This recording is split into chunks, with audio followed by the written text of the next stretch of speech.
শেষ জামানায় মহিলাদেরকে ধরা হবে আর তাদের পেট কেটে ফেলা হবে। সুবহানাল্লাহ, চিন্তা করতে পারেন, শেষ জামানায় মেয়েদেরকে ধরা হবে জোর করে এবং পেট কেটে ফেলা হবে। কি বুঝলেন?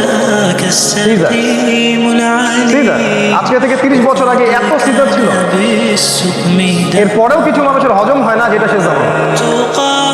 একটা হাদিস পড়লাম সেদিন, মানে আমার কাছে মনে হচ্ছে আমি যেন রাসূল সাল্লাল্লাহু আলাইহি ওয়াসাল্লামের মুখ থেকে হাদিসটা শুনছি।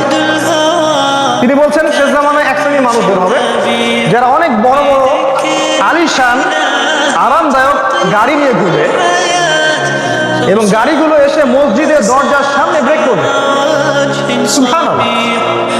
তিনি বলছেন তারপরে গাড়ি খুলে ওই গাড়ির মালিকের স্ত্রীরা বেরিয়ে আসবে, যে স্ত্রীদের গায়ে এমন পরনে পোশাক থাকবে যেগুলো পরা না পরা একই কথা। তারপর নবীজি বলেছেন তোমরা যদি ওদেরকে দেখো তাহলে তোমরা ওদেরকে লানত করো, অভিশাপ দিও।